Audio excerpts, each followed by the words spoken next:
Entonces vamos a trabajar a partir de ahora con una de las unidades que es la de los totalitarismos, que ya está expresada en el programa del curso, que ustedes imagino que pudieron ver en la plataforma, que ya está puesto por allá. Y pues como vamos en esa lógica, digamos que es una lógica también de desarrollo histórico lineal, que empezó con la primera parte del siglo XX para continuar con esta periodo preguerra, pre-Segunda Guerra Mundial, que inicia después de la Primera Guerra Mundial y que es cifrado en el establecimiento de todas estas democracias y de estos regímenes que van tratando de alguna manera de forzar a la humanidad a entrar a otra lógica que igualmente no podrá ser revertida por algunas situaciones que los teóricos explican desde varias perspectivas, algunas como la inercia, ¿no? La inercia social, la lógica cíclica, como explica Pareto, que es uno de los que vamos a ver hoy. O por otro lado, también los que explican cómo em, por así decirlo, las etapas históricas antidemocráticas que se tienen que vivir de forma eh, obligatoria, digamos. Es decir, que existe una inercia que lleva a la humanidad por procesos que no pueden saltarse de uno hacia otro sin pasar por etapas esenciales. En este caso, no pueden saltarse del hecho de estar en una monarquía o de vivir en el imperialismo y pasar a ser una república completamente democrática, sino que tiene que haber rémoras de todo ese autoritarismo, de todas esas perspectivas que han sido vividas en los años y que se van manifestando anteriormente. Pues bueno, eso vamos a ver hoy. Em, Buenos días para Eduardo Espinosa y para quienes desearon buenos días. Y pues vamos a empezar a trabajarlo. Si alguien tiene alguna duda o algún comentario, pues puede hacerlo. Si no se siente cómodo haciéndolo abiertamente en el chat, pues puede hacerlo en el chat, pero escrito. Y ya después lo puede expresar de la manera que quiera. Y pues vamos ahora a trabajar esta parte, como siempre, en la plataforma de la escuela que falló, ¿verdad? Ya el día viernes hubo algunas complicaciones, pero creo que a ustedes no les afectó tanto como a las personas que sí estuvieron haciéndose el examen en la noche, que eran de otro curso. Pero finalmente pues ya se logró resolver todo eso y los exámenes parciales quedaron ya acá. Eso los estoy resolviendo aún, ¿verdad? Y también tengo un examen de ustedes, dos exámenes de ustedes. Uno que es el examen que hicimos y que fue enviado por correo electrónico y el otro examen que fue el que ya trabajamos en la plataforma, que ese ya está calificado. Y por otro lado, el parcial. Entonces espero tener ya pronto sus zonas completas para podérselas brindar, para que ustedes las tengan ya y vaya haciéndose la idea de cómo van con estos primeros 25 puntos, ¿no? O 30 puntos que han obtenido. Y después también les voy a dejar ya este día viernes el próximo trabajo, que va a ser un trabajo que vamos a hacer bastante sencillo, ¿verdad? Pero que tiene fines pedagógicos, en el sentido de que ustedes van a hacer unos cuadros comparativos con algunos detalles de los diferentes sistemas políticos.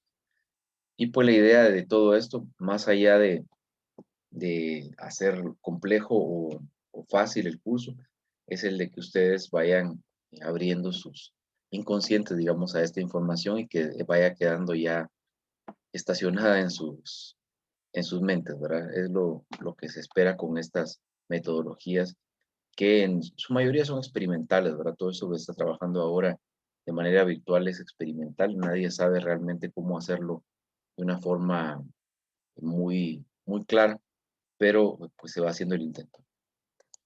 Bueno, entonces vamos con esto que les comentaba y también el día de hoy vamos a ver después un pequeño documental cuando estemos ya en camino de...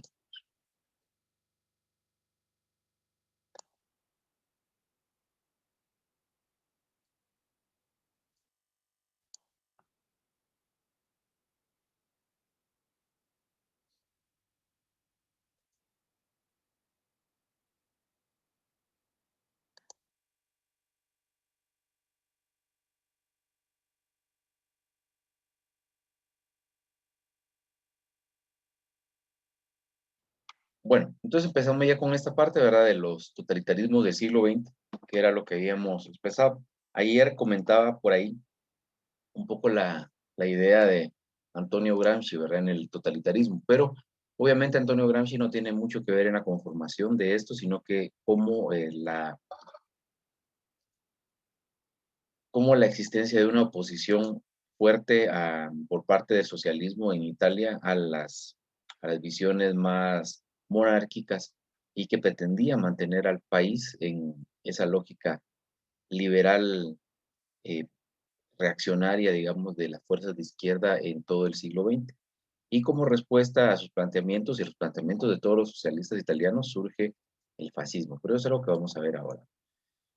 Entonces aquí Vilfredo Pareto, no sé si ustedes habrán escuchado hablar de este teórico, es un ingeniero, mecánico, incluso matemático, sociólogo y politólogo, que es todavía de esas personalidades que confluyen varias formaciones en una.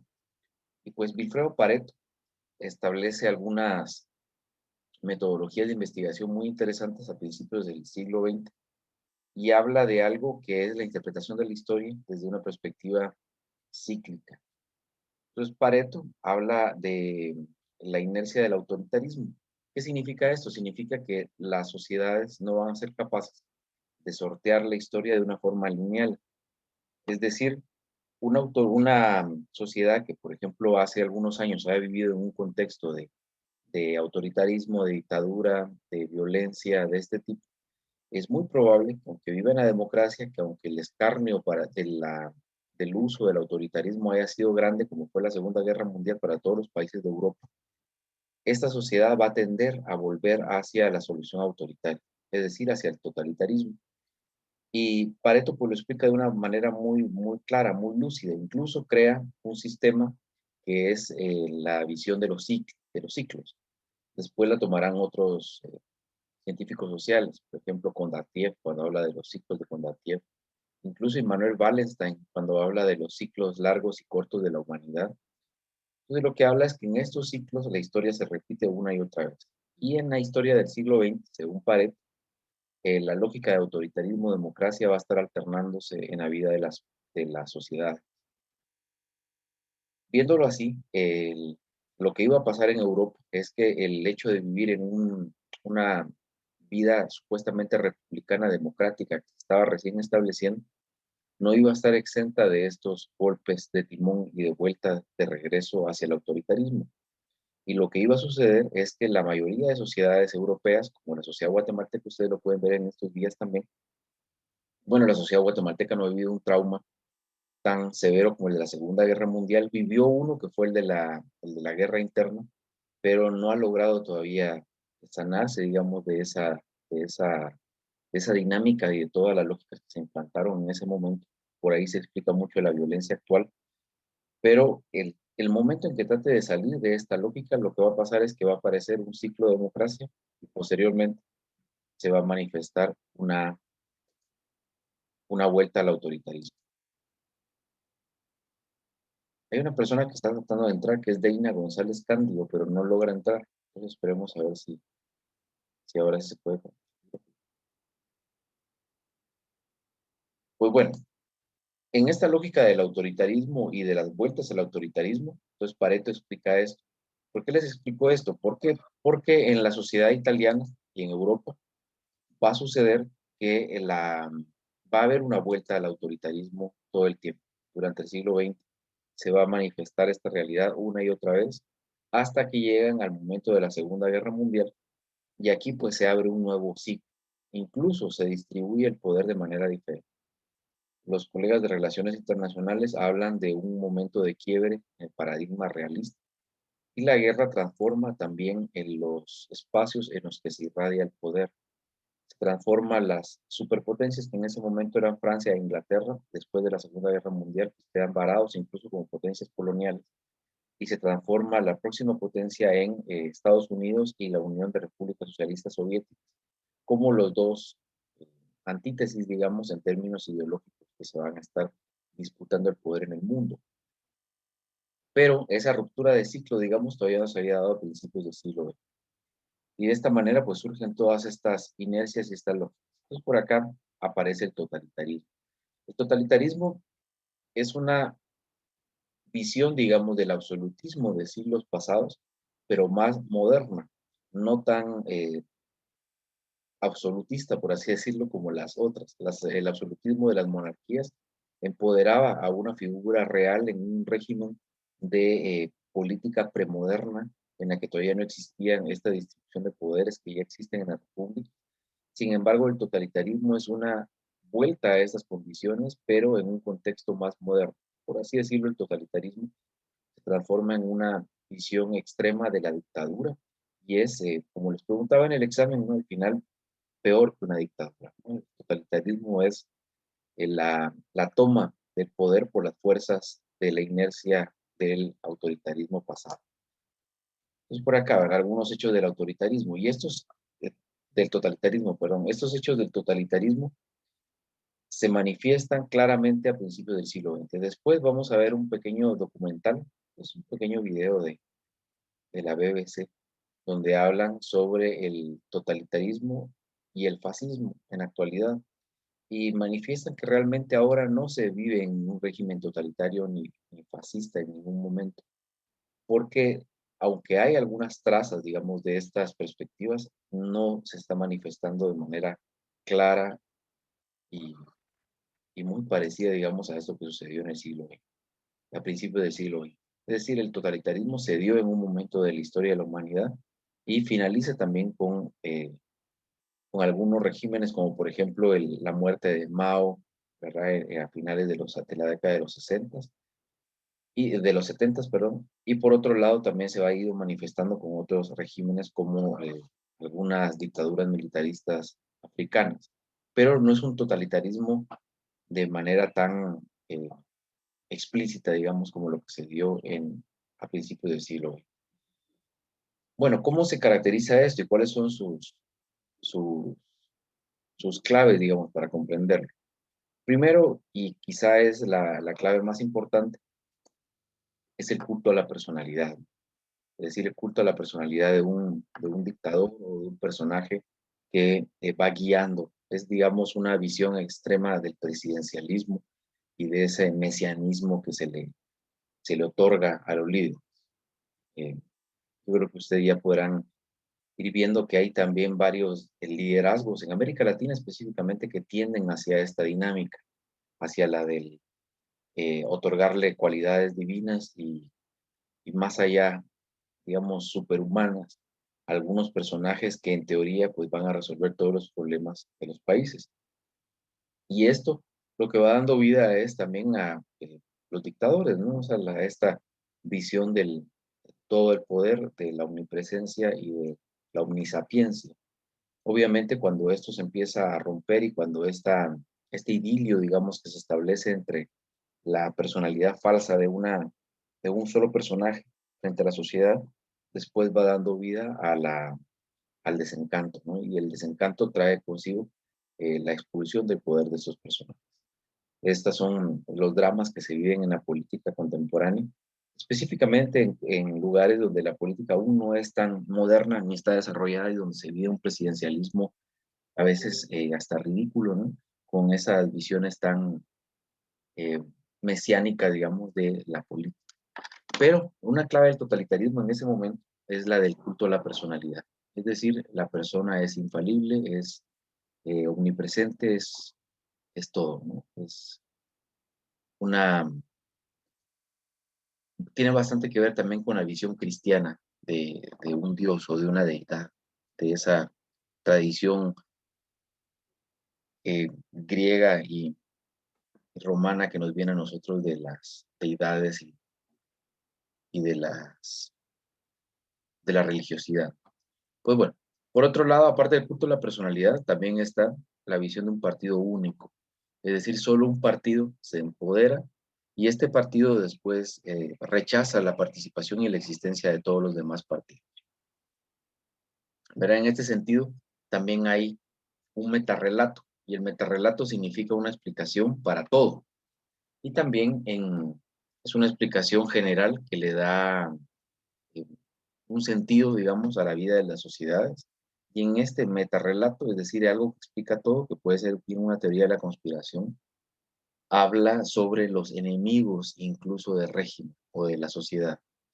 En este sentido, lo que hicieron en el totalitarismo del siglo XX, en algunos casos, en el caso de Stalin, obviamente, pues su retórica y discurso marxista, leninista, lo hacía ver a sus enemigos en la burguesía internacional, en el capitalismo internacional. Y por otro lado, para Hitler y para Mussolini, para Franco, para Salazar en Portugal, el enemigo estaba impersonado en el proletariado internacional, es decir, en el comunismo. Entonces cada quien creaba, digamos, sus enemigos, y estos enemigos eran enemigos imbatibles, enemigos que iban a existir mientras existiera la vida, el régimen, es decir, iba a haber siempre un enemigo que estaba al acecho. Y esta creación, digamos, del totalitarismo da lugar a pensar en que es una fórmula que le va a permitir vivir hasta que el mundo se acabe, ¿no? Porque siempre van a existir enemigos. De todas formas, yo a mis enemigos nunca los voy a presentar ni los voy a derrotar totalmente, sino que siempre van a estar y van a seguir latentes. Era un poco parecido a lo que sucedía también con el ejército de Guatemala en los años 50, 60, 70 y 80 en el país. La existencia de una insurgencia y de una subversión le daba también sentido a su vida y a su manera de actuar, que era altamente represiva, pero también era la existencia de una insurgencia armada capaz de derrotarles y que se estaban organizando todo el tiempo. Un poco lo que tratan también de hacer ahora con esta visión dicotómica entre izquierda y derecha, en la que tratan de decirnos que hay una izquierda internacional representada en el comunismo que acecha al país y que está dispuesta a... Pero esas son trazas del discurso totalitario de estas primeras años del siglo XX. Por otro lado, el totalitarismo también tiene una naturaleza militarista, es decir, lo civil queda trastocado para transformarse en una versión semi-militar de la realidad, donde incluso en algunos espacios que regularmente eran ocupados por académicos o por religiosos o por otras personas, se habla de grados militares, ¿verdad? Por ejemplo, ya no es el profesor o el director de cierta instancia académica, sino que se transforma en un teniente, un oficial, ¿verdad? Le dan un grado militar para que estos grados militares te vayan dando un sentido y estructura de ejército a las instancias. Pero bueno, eso es el totalitarismo, ¿no? Es una distorsión total de los términos de la democracia y una vuelta hacia un estado de guerra que en efecto posteriormente llevará a una guerra a gran escala. Esta visión expansionista, que a pesar de estar viviendo en el mundo moderno todavía existía, pues llevará a los países en Europa a reproducir un conflicto más a gran escala a mediados del siglo XX. Bueno, en esta lógica del autoritarismo surge también el fascismo, ¿no? Que es esta perspectiva de Benito Mussolini. Pero antes del fascismo pasa algo en Italia, y eso es de lo que quería también manifestarles un poco. Es esto del bienio rojo. El bienio rojo es el eco, digamos, de la revolución bolchevique en Italia. Y significaba la organización de todos los obreros en las fábricas, pero ya no con los sindicatos, porque los sindicatos se habían corrompido. Como ustedes recordarán o habrán visto en alguna vez en estas producciones cinematográficas de la mafia del siglo XX, los sindicatos eran sumamente corruptos, ¿no? Estaban completamente comprados para trabajar de alguna manera a favor del empresario y también de la corrupción o del robo o de la delincuencia. Y en ese sentido los eh, sindicatos pues habían quedado de lado y lo que existía eran unos consejos de fábrica. Los consejos de fábrica eran algo parecido como los soviets, pero desde una perspectiva de los trabajadores italianos. Eso significaba que tenían su capacidad de convocatoria, tenían también capacidad de decisión, tenían cierta autonomía y reunían a los proletarios organizados. Por acá sucede que se da la ruptura que después se dará también en España más adelante, que es entre los anarquistas y los comunistas. Los anarquistas, pues con una visión del poder sin programa, es decir, un avance del poder más espontáneo, sin la posibilidad de cuestionar qué programa era el que iban a establecer al momento de llegar al poder. Y por otro lado, los comunistas con una visión bastante jerárquica, estructurada y muy parecida al leninismo de la Unión Soviética. Pero Entre estas tendencias surgen los planteamientos de Antonio Gramsci. Y Antonio Gramsci pues hace varios planteamientos muy interesantes que le dan un color muy especial al comunismo y socialismo italiano. Al final se transforma también, por así decirlo, en el comunismo menos ortodoxo, pero en el más ilustrado, un comunismo que avanzaba sobre otras dinámicas que no habían sido contempladas por ninguno de los otros movimientos. Y esto era la cultura, la lucha por el espacio en la sociedad a través del arte, o incluso a través de los medios de comunicación, o planteaba desde ya una lucha diferente, es decir, unos frentes de lucha política en sentido proletario muy interesantes y que se habían transformado por completo de la visión bastante simple y de lucha y perspectiva obrera de los bolcheviques. Pero bueno, ¿qué es lo que sucede en el Bienio Rojo? Se crean los consejos de fábrica, empiezan las huelgas y de 1919 a 1920 lo que va a enfrentar el gobierno italiano, la realidad italiana, es casi el colapso de la industria automovilística. Está representada en la Fiat, que era la primera empresa automotriz italiana, que también se había transformado en la empresa de construcción de maquinaria liviana. Y por otro lado, se da en todo el espacio de Italia industrializada, que es el norte de Italia, no es el sur de Italia, sino que la parte norte, la más cercana a Europa. Y pues esto va dando, por así decirlo, el color de la Revolución Soviética sobre Italia. Obviamente va a haber una reacción, y la reacción, que es la que vamos a ver ahora, es el surgimiento del fascismo. Primero, para poder comprender cómo surge el fascismo, teníamos que saber que había este conato, digamos, de revolución en Italia. Y como en todos los demás países en Europa, los obreros estaban avanzando. Es decir, el sistema estaba en crisis. Esa dicotomía y lucha de clases se manifestaba de manera nítida en Italia, como en otros países, y también estaba dando lugar a la construcción de esta perspectiva de la lucha obrera. Y sucede entonces que aparece por ahí eh, Benito Mussolini, ¿no? Que era el líder fascista por excelencia. Entonces, por acá les tengo un poco de cómo surge esto del fascismo para que después regresemos a verlo, continuar viendo esta presentación. Por favor, me dicen si lo pueden escuchar cuando se empiece a reproducir.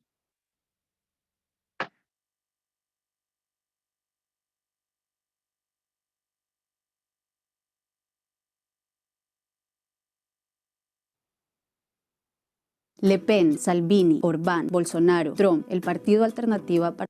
¿Lo escuchan? Sí, Lick. Gracias. Alemania, Vox. En Europa y en América hay movimientos, partidos y candidatos definidos como de extrema derecha por sus discursos nacionalistas y anti-inmigración. ¡Vive la France! Hacer a España grande otra vez.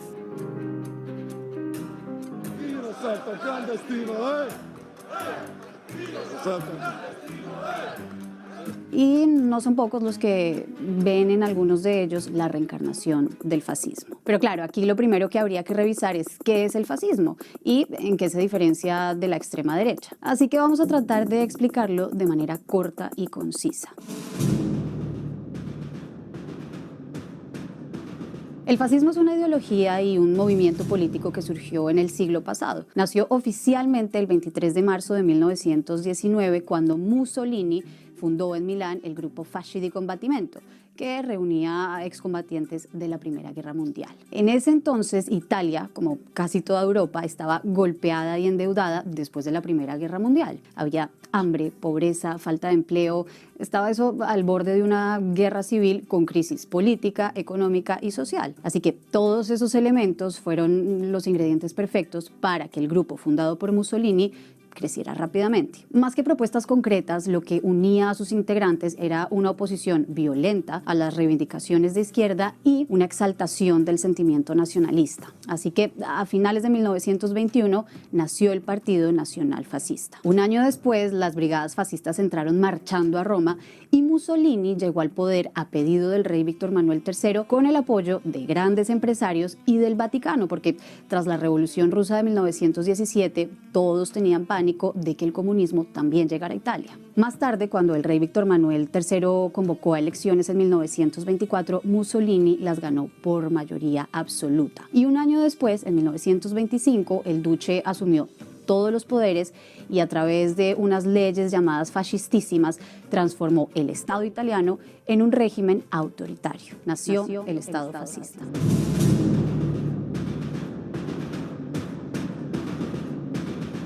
Pero entonces, ¿cuáles fueron o cuáles son las principales características del fascismo? Para empezar, el totalitarismo, un movimiento organizado militarmente que transformó el régimen parlamentario democrático en un estado totalitario, es decir, en un estado que ejerce todo el poder sin restricciones, regido por la falta total de libertades individuales, políticas, de organización y de pensamiento. Es decir, que no había espacio para otros partidos políticos, ni para sindicatos, ni para la prensa libre. Mejor dicho, chao democracia. Y sumarle a eso la violencia. Los famosos camisas negras eran milicias que desde el inicio del fascismo atacaron e intimidaron a políticos, intelectuales, a la prensa y básicamente a todo aquel que se opusiera a sus ideas. Digamos que lo que los definía era la acción violenta y fueron tan esenciales para el duce que fueron reconocidos militarmente por el Estado como milicia voluntaria para la seguridad nacional. Pasó también que Mussolini y su movimiento se convirtieron además en una referencia para los regímenes autoritarios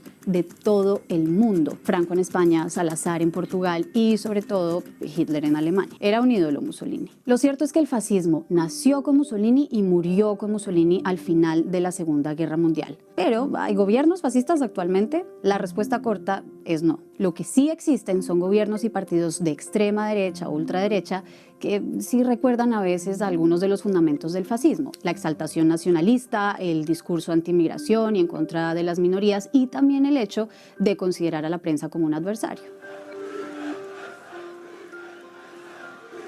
Fake, disgusting news. Pero hay un gran pero, y es que los gobiernos y partidos de extrema derecha que hay actualmente no están aboliendo la democracia, no están siendo totalitarios y tampoco recurren a la acción violenta como en su momento los camisas negras de Mussolini. Y si el fascismo se veía amenazado por el comunismo, los movimientos actuales ven una amenaza en dos fenómenos muy de nuestros tiempos, la globalización y las crisis migratorias. Sobre esto le preguntamos al profesor Emilio Gentile, un historiador italiano que ha estudiado el fascismo a fondo. Il fascismo presenta delle caratteristiche che oggi non sono riproponibili, a meno che non stabiliamo che chiunque sia nazionalista, razzista e sovranista è fascista, ma questo esisteva anche prima del fascismo, durante l'Ottocento negli Stati Uniti, in Francia e in Inghilterra. Quello che c'è oggi è il pericolo di una democrazia che in nome della sovranità popolare può assumere caratteristiche razziste e antisemite e xenofobe. Pero entonces, ¿tiene sentido hablar de un resurgimiento del fascismo? Secondo me un enorme errore perché non ci fa capire la vera novità di questi fenomeni e il pericolo che hanno in sé. E il pericolo è che la democrazia può diventare una forma di repressione con consenso popolare. ¿Qué piensan ustedes? ¿Es algo que les preocupa a ustedes en sus países? Cuéntenos en los comentarios que ahí los vamos a estar leyendo.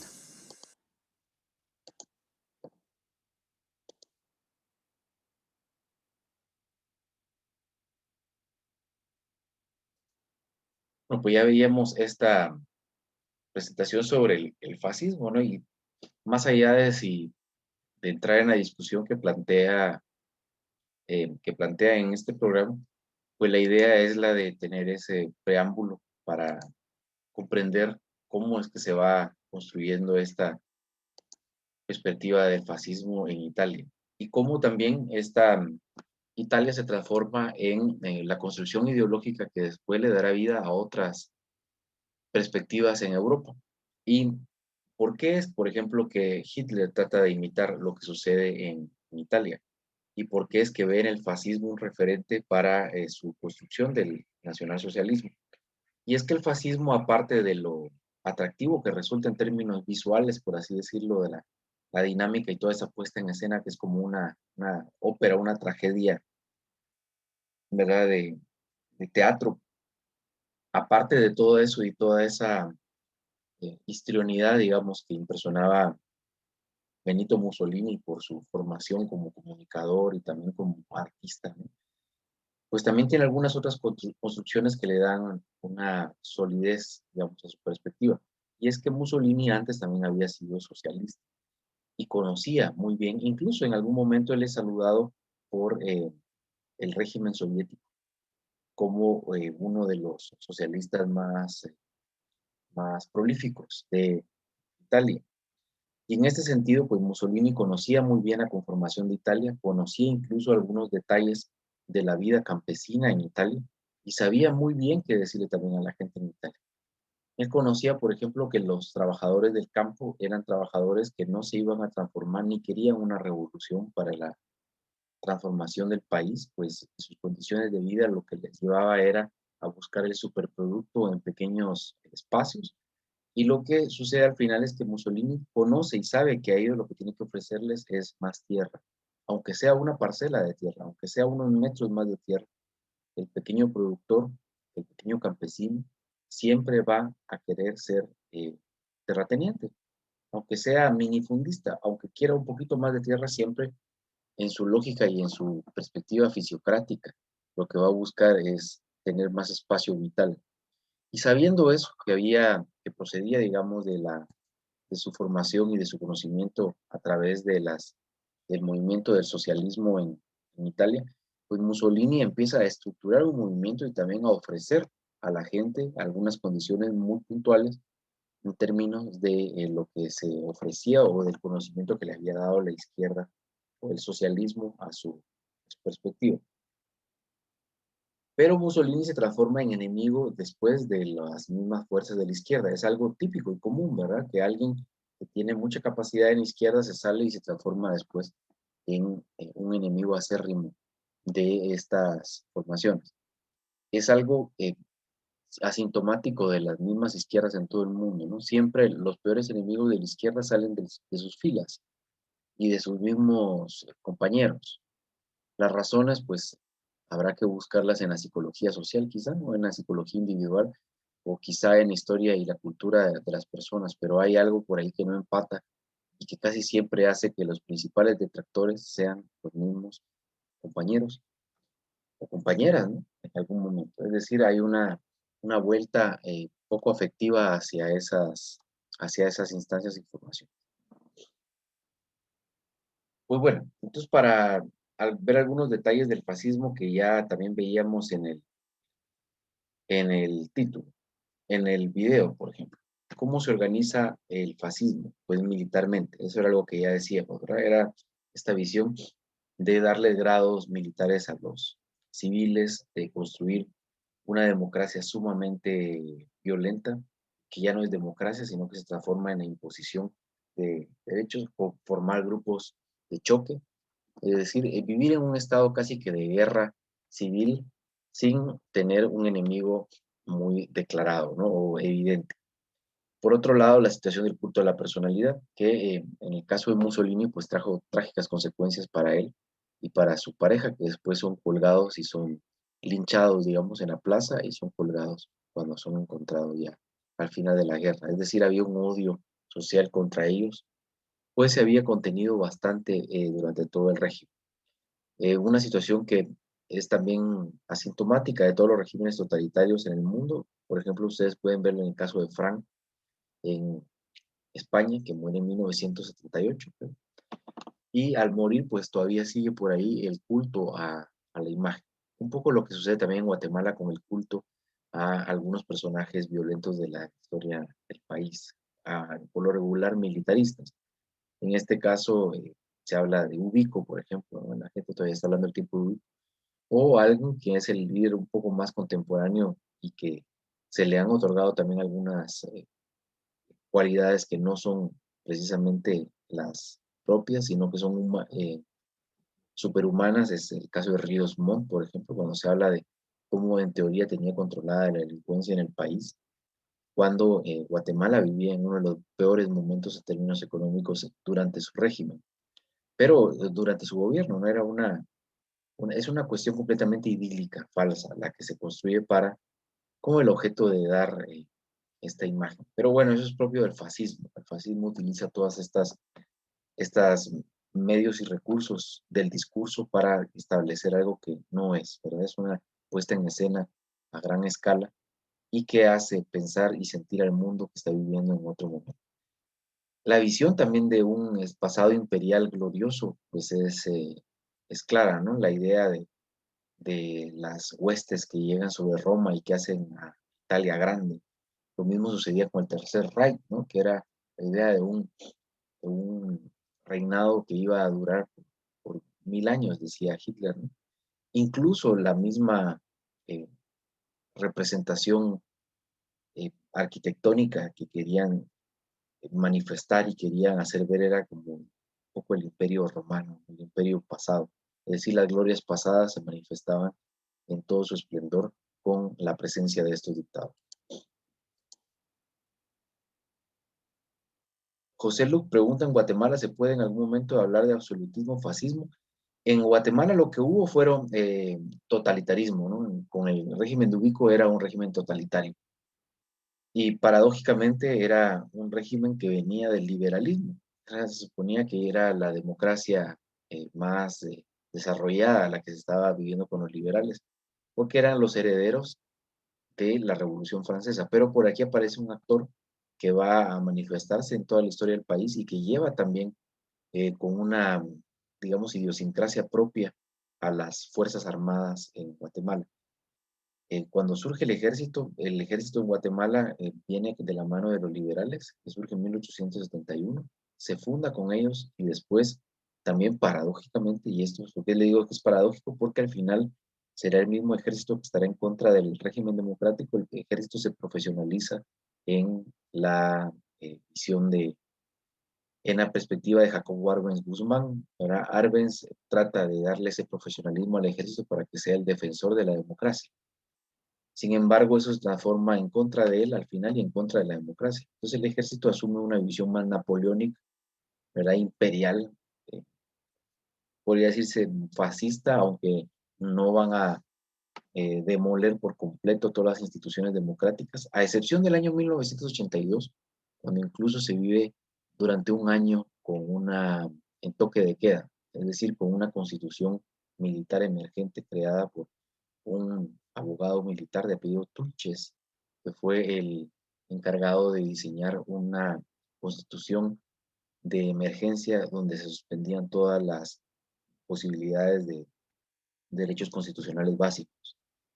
Y pues en ese sentido se podría decir que con el ejército de Guatemala, con Jorge Ubico, se podría hablar de una visión del totalitarismo, ¿no? Absolutismo no creo que sea, porque absolutismo tendría que ser aún más profundo y más monárquico, pero era un totalitarismo disfrazado de república, lo que sucedía aquí en esos tiempos.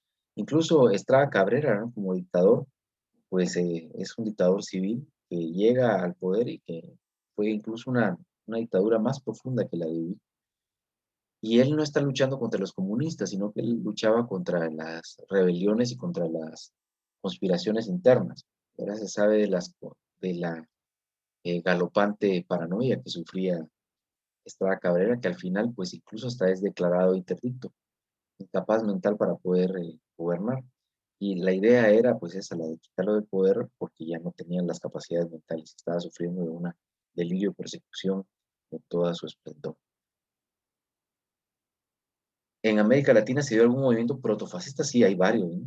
Incluso, pero eso lo vamos a ver más adelante como las dictaduras militares en América Latina, ¿no? Eran muy muy particulares y características de la Segunda Guerra Mundial y de la lucha contra el comunismo, pero no tenían esa voluntad, digamos, inicial y ese discurso y esa omnipresencia que tuvo el fascismo en algún momento. Y tenían trazas, eso sí, de fascismo y de militarismo, pero el fascismo es algo como más elaborado, más profundo. Obviamente ahora se dice fascista, ¿no? A cualquier persona, o se le dice comunista a cualquier persona también, pero en realidad no, solo son calificativos con el objeto de o de denigrar o de exaltar a las personas, pero realmente el fascismo y el comunismo en estos días existe en el discurso, en las intenciones y en evocar, digamos, ese pasado. Incluso yo creo que todas y todos tenemos un amigo, un conocido que habla como fascista, ¿no? Que no dice, ¿y este de dónde le sale tanto resentimiento, tantas ideas maquiavélicas, ¿verdad? En términos de la política. Y es porque obviamente hay una información fascista que ha llegado, hay una información que ha viajado a través del tiempo y que como parte de este querer retornar a ese ciclo del autoritarismo, pues se manifiesta en sus mentes y en sus ideas. Incluso en el mismo sistema educativo nacional circulan muchas ideas que no han sido desmanteladas y que parten de esta construcción fascista de inicio del siglo XX. Incluso en Guatemala se hacía, por ejemplo, reverencia al régimen alemán. Incluso en Guatemala el mismo rector de una universidad de niño, que era el licenciado Manuel Ayau, Manuel Ayau, él era, su papá lo llamaba a sí mismo Muso, porque se parecía a Mussolini, decía, porque usaba un traje parecido a él, porque en una obra de teatro había impersonado a Benito Mussolini. Es decir, que había cierta reverencia en el mundo hacia estas perspectivas y visiones que se dan en Europa. Obviamente todavía no nos habían llevado al desastre que significó la Segunda Guerra Mundial y todo el Holocausto, ¿no? Que ha sido todo este gran proceso de exterminio por cuestiones étnico-raciales. Entonces digamos que en América Latina existe el protofascismo, sí existe, ¿verdad? Existe esa intención de ser eh, fascista, pero para ser fascista tal cual se necesita de algunas construcciones más, que es muy poco probable que se pueda manifestar en uno de los estados que ahora existen en el continente. Siempre existen algunas perspectivas internacionales también en pro de la democracia que no van a permitir que esto suceda en todos los puntos. Esperemos que así sea, ¿verdad? Que ese régimen internacional siga protegiendo nos siga protegiendo estas construcciones eh, políticas. Pero obviamente habrá personas que están en la derecha y que no les parece así, ¿verdad? Que les parece que así debería ser, pero estos extremismos pueden llevar a una situación de bastante inconveniente. Por otro lado, también podría hablarse del comunismo y que puede asumir posiciones fascistas, que puede asumir perspectivas de gobierno fascistas. Pues sí, el fascismo al final se transforma en una ideología de gobierno y que después puede ser visto en su versión de la extrema derecha o de la extrema izquierda. Hasta puede resultar contradictorio, ¿verdad? Que alguien diga este es comunista fascista, pero puede decirse que es totalitario, ¿no? Existen por ahí algunas trazas de totalitarismo en su perspectiva de solución. Por eso se habla a veces de la izquierda estalinista, ¿verdad? Que es una izquierda dictatorial, antidemocrática. Pues bueno, algo más solo sobre el fascismo y es esta visión del pasado imperial, ¿verdad? Y el imperio que significa también significa el avance sobre las colonias. En ese sentido, Italia empieza a exaltar la única colonia que tenía en África, que era Etiopía, ¿verdad? Si alguien ha visto esa película que se llama La vida es bella, va a ver que hay un momento en el que entran con un pastel gigante, que es la torta etíope. Por ahí entra el protagonista, que es este Roberto Benigni, en un caballo pintado de verde, con la bandera de Italia diciendo que es la torta etíope. Es una ridiculización de estas perspectivas, pero por ahí va la cosa, ¿verdad? Todo ese histrionismo y esa teatralidad del fascismo da para mucha sorna, ¿verdad? Y para mucha ridiculización.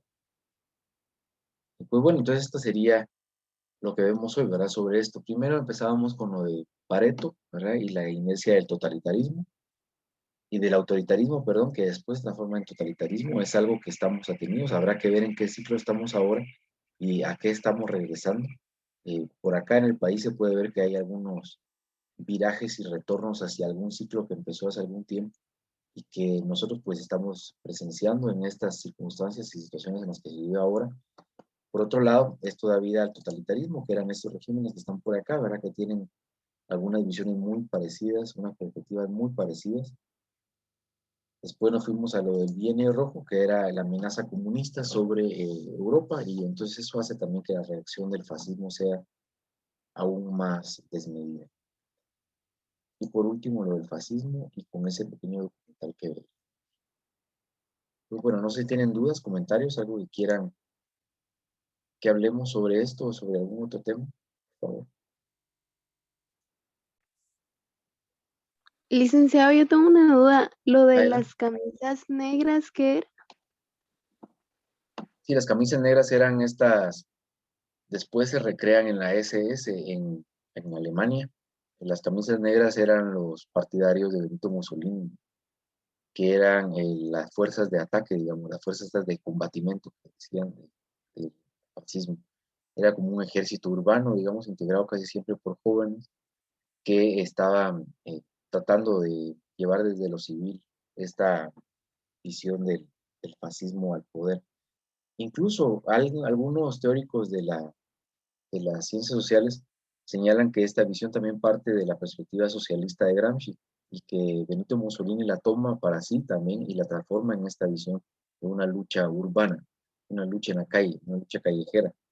Y lo que hace es reclutar a todos los jóvenes que no tienen sentido ni camino en su vida para darles, o que son conocidos como el lumpenproletario, darles un sentido con este ataque, ¿no? Con el llevar al poder, al fascismo, ¿no?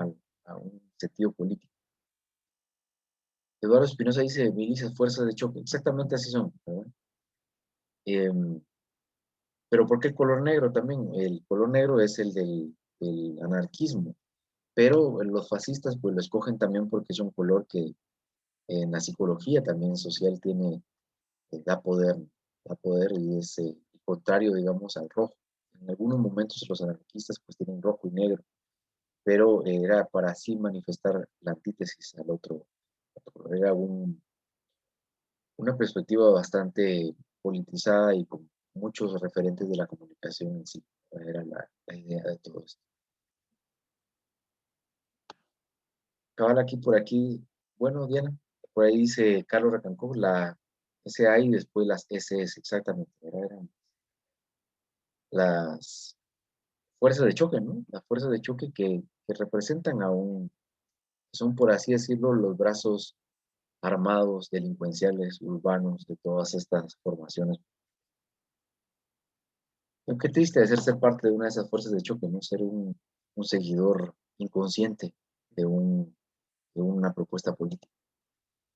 Pero por así son las cosas, ¿no? Hay gente que sí se decide estar en esas dinámicas, sin cuestionar. Quizá por ahí es una de las claves por las cuales la izquierda casi siempre tiene estas rupturas, y es porque hay personas que se les permite también cuestionar estas realidades, estas perspectivas, es decir, no hay una verdad única. Es el momento de no haber una verdad única y que tenemos la capacidad de discernir y de pensar y de cuestionar, pues también nos lleva a disentir de muchas cosas y a retirarnos quizá de algunos puestos.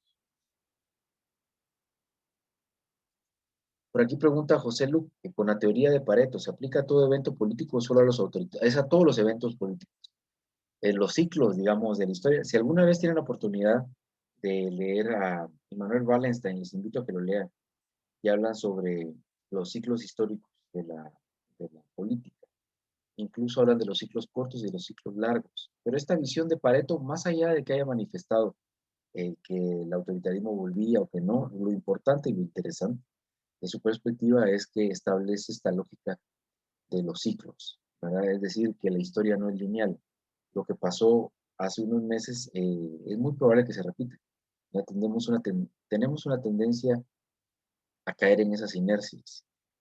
No digo la imitación, pero sí a volver hacia eso.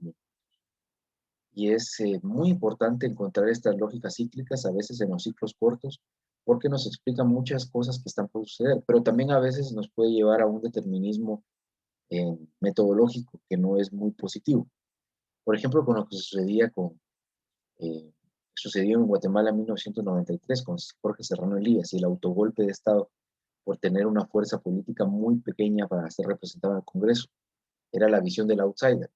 Entonces todos esperaban un serranazo, digamos, en la edición Jimmy Morales, cuando Jimmy Morales estaba en el poder. Y no se dio en ese sentido. ¿Por qué? Porque eran otras las circunstancias y otras las realidades. Pero el pensar que la causa única va a manifestarse una y otra vez indefinidamente también es un error metodológico. Pero en el sentido de Pareto, tiene la explicación funciona en cuanto a procesos más amplios, más grandes. Es decir, no podemos explicar el futuro como una sucesión de determinaciones a partir de lo que ya pasó, pero sí podemos explicar los grandes ciclos y momentos históricos a partir de algunas repeticiones que se van. Pues esa es la ventaja, digamos, de utilizar a Pareto y a estos teóricos. Incluso después Pareto habla de algo muy importante que es la lógica de las élites y crea esta perspectiva metodológica, dándole un espacio a las élites como las que llevan por un lado y por otro a la política y la sociedad. Da a entender que sí existe una determinación por parte de los grupos de interés o de poder o de dirigencia. Y le da un sentido a esta lógica bebediana, ¿verdad?, de la legitimidad que se le da a una élite o a un grupo que dirige para construir la historia. Entonces, al final, Pareto pues es muy pragmático en ese sentido y señala que hay que utilizarlo, ¿verdad? Hay que utilizar esta lógica elitista para poder explicar los sucesos históricos. Dice Eduardo Espinosa, ¿por qué si el fascismo fue un movimiento inesperado, por qué sigue teniendo tanto auge si la concepción como tal ya no es aplicable? Pues yo creo que más que el fascismo, que como tal, digamos, como lo de Mussolini o de Hitler, lo que sucede ahora también es que hay un vacío y eso ya no tiene que confundirse con estas visiones religiosas cristianas de darle sentido a la existencia, ¿no? Sino que también existe un vacío social, existe una anomia a nivel mundial donde hay mucha población, hay mucha gente y la situación de vida está siendo cuestionada en toda su dimensión. Es decir, muchas personas se preguntan, bueno, ¿yo para qué existo? Si no es para consumir, entonces existo para qué? Para trascender, para vivir solo por vivir o por una cuestión vital. El fascismo, entonces el fascismo, el discurso fascista, el discurso también de la Unión Soviética, el discurso del comunismo, incluso surge ahora también el New Age, ¿verdad? Incluso las religiones celtas o cosas que uno dice, bueno, ¿y esto de dónde salió, verdad? Pero es que en la globalización, la búsqueda de sentido de la humanidad nos lleva a pensar incluso en cosas que antes resultaban ilógicas o que son discursos eh, pasados ya de moda o de época, son utilizados para darle un sentido a la vida. Por ejemplo, hay personas que se dedican a bailar el swing, ¿verdad?, como era en los años 20 o en los años 30 en Europa o en Estados Unidos. Y hay hasta clubes donde enseñan a bailar así. Entonces impersonan a todas estas eh, manifestaciones artísticas de aquel momento para tratar ahora, que es una época de vacíos, de cero creatividad o de escasa creatividad y de mucho consumo, pero mucho consumo visual y simbólico, pues tratan de darle un sentido a estas vidas existentes. Por eso creo que el fascismo tiene un auge ahora bastante amplio. Es decir, no estamos enfrentándonos a una posibilidad de un fascismo político real. Bueno, quizás sí, ¿verdad? También en países como Guatemala esas prácticas se pueden ver, como ustedes lo vieron en la represión de la protesta el año pasado. Bueno, que era solo una represión de la protesta que no se asemejaba, no le llegaba ni a los pies a la represión de los años 80, 70, que era mucho más fuerte y amplia. Pero digamos, esas trazas por ahí asoman como una rémora de copia de lo simbólico que nuestras generaciones están tratando de, de, de aprender, ¿no? De darle sentido a su existencia a partir de la imitación de esas cosas. Incluso por ahí, en la misma escuela de ciencia política hace algunos años, había varios personajes que estaban formando un movimiento neonazi. Era algo, bueno, que decía, está bien, ¿verdad? Tienen el derecho a crear estas cosas. Y llegaban con toda la retórica y simbología del nacionalsocialismo, pues a hacer estas performances que le daban quizás sentido a su existencia, ¿no? Pero no tenían la posibilidad ni de lejos de llegar al poder. O por otro lado también quienes revitalizan a la Unión de Repúblicas Socialistas Soviéticas y que quieren hacerse ver como socialistas, ¿no? Como comunistas. No sé si alguien más tiene dudas, comentarios o algo.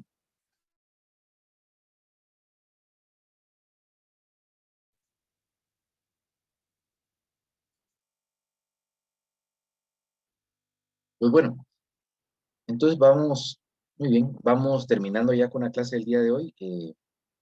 Nos vemos el día viernes, por ahí el día viernes ya pues les voy a dejar esta pequeña hoja de trabajo para que ustedes la puedan hacer y entonces así tener ya la última parte de estas unidades de, donde vimos lo de el constitucionalismo social, ¿no? Ya pasamos ahora a esta parte de los totalitarismos y después vamos a ir avanzando hacia los regímenes latinoamericanos y otras construcciones populares como la de la China, por ejemplo.